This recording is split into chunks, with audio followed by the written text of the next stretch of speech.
Hola hijos de puta, ¿cómo están? Bueno, la creepy de hoy es una conocida, se titula Ed y los niños están muertos y en el limbo, que la disfruten. No hemos estado aquí por siempre, pero el vecindario sí, incluso antes de que existiera en la Tierra, este ya existía aquí para aquellos que perdieron la vida en estos terrenos malditos, aquí para quienes murieron mucho antes de que su vida real empezara de verdad, aquí para quienes nunca quisieron crecer. Venimos de diversos tiempos, y vivimos diferentes vidas, pero solo algo es verdad para nosotros: vivimos en el reino terrenal del vecindario en algún momento de nuestras vidas y morimos antes de que nos llegara la hora. No recordamos mucho de nuestras vidas en la cerrada desde que el último miembro del grupo vino, y no recordaremos este momento cuando venga el próximo, pero esto es lo que sabemos. Rolf fue el primero que llegó aquí. A diferencia de nosotros, nació en tierras lejanas, e incluso en el más allá no ha olvidado su vida en el viejo mundo. Vivía en el vecindario antes de que lo construyeran. El hijo de un pastor, él y el resto de su familia vinieron a iniciar una granja en estas tierras que pronto se convertirían en el lugar en el que todos residiríamos eventualmente. Murió en 1903. Mientras atendía a los animales de su familia, el toro escapó de su corral y al intentar detener a la bestia, Rolf fue pisoteado hasta morir. Por eso, incluso si trajo a muchos animales con su espíritu, eligió no traer el ganado. Continúa con el negocio de la granja todos los días, pero no dudaría en abandonarlo para jugar con otros niños del vecindario. Holly fue siempre un niño solitario. De hecho, Rolf se volvió su primer amigo humano cuando vino al vecindario tras morir. Sus padres se mudaron a los terrenos que habían sido la antigua granja de la familia de Rolf. Sin ningún niño cerca y sin trabajo de campo para ocupar su tiempo como lo hacía Rolf, Holly comenzó a imaginar muchas cosas. Así nació Tablón, y juntos viajaron por la campiña escalando árboles y metiéndose en problemas. Lamentablemente, esto no duró mucho, pues unos años después Honey enfermó. En 1922 murió tras una larga batalla con la tuberculosis. Vio a su amigo Tablón junto a él mientras daba el último aliento. Incluso ahora en la otra vida y sin una campiña en la cual jugar, Honey aún pasa mucho tiempo jugando en los patios traseros y las calles. El siguiente en venir fue Eddie. Eddie nació en Nueva York, pero se mudó al vecindario en 1932, justo cuando la Gran Depresión estaba en su punto más alto. El vecindario era diferente, pero ya comenzaba a tomar forma cuando las familias comenzaron a mudarse y dividieron las tierras que pertenecieron a la familia de Rolf alguna vez. Siempre un embaucador, Eddie era capaz de hacer cualquier cosa para traer confort a su familia, incluso si le costaba la amistad de otros.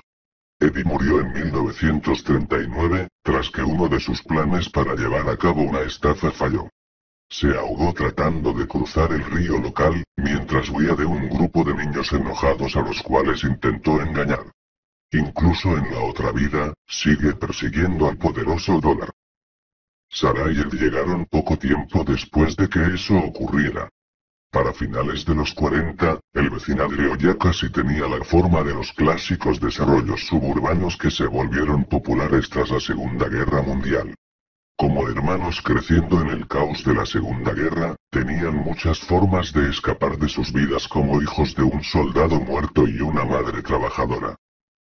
Sarah se volvió enojona y controladora porque trataba de asegurarse de que todos a su alrededor supieran que estaba a cargo, todo al intentar copiar el modus vivendi de su madre trabajadora. Ed, por otra parte, era todo lo contrario. Simplemente se apagó enteramente, de hecho, se aisló de todo mundo y todas las cosas enteramente, convirtiéndose en lo que parecía ser un completo idiota. Ed eligió involucrarse en las películas de monstruos y cómics que aparecieron tras la guerra. No tardó mucho para que en 1953, Ed y Sarah murieran en un choque de automóvil mientras su madre los llevaba a ver a sus abuelos. Natch llegó un tiempo después de Sarah y Ed. Natch era una hija de las flores, nacida de una pareja de hippies que llegaron al vecindario a finales de los 60. Era una niña naturalmente hermosa que siempre sabía cómo obtener lo que quería de niños y hombres. Vivió rápidamente, y disfrutaba coquetear y jugar por el placer de hacerlo. Murió de una forma más horrible que cualquier otro niño del vecindario. En el verano del 79, un asesino serial que escapó de un asilo local, entró a su casa en la oscuridad de la noche. La violó y la mató junto al resto de su familia. El trauma de estos eventos la llevó a apagar su mundo de forma similar a Ed, y por eso en la otra vida parece no tener padres. Esto le da mucho tiempo para salir y divertirse tanto como quiera. No tardó mucho para que Ed se uniera al resto del vecindario. Era el hijo de dos profesionistas sumamente controladores en la edad de la codicia, que a pesar de su constante ausencia, dominaron su vida. Gracias a esto, Ed se convirtió en un intelectual, así como una figura tímida y débil. Siempre curioso, amaba experimentar en cuanto encontraba tiempo libre entre la escuela y las constantes labores que sus padres le imponían. Esto llevó a su muerte. En 1986, una fuga de gas combinada con un mechero Bunsen de uno de sus experimentos lo voló a él y a su casa en pedazos. Siendo tímido y servicial entre tantas aventuras, Ed continuó siguiendo las órdenes de sus padres mucho después de morir. Kevin fue el siguiente en unirse al grupo. Nació el día que Ed murió y es en muchas formas, su opuesto. Kevin venía de un hogar disfuncional y desarrolló una personalidad cruel.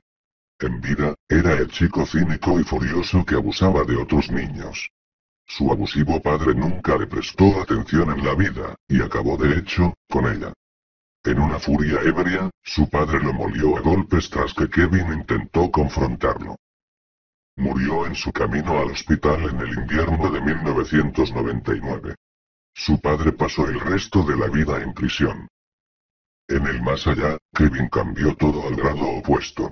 Con un padre distante que lo llenaría de regalos, aunque continuó siendo un bully tras morir. Jimmy fue el último en llegar.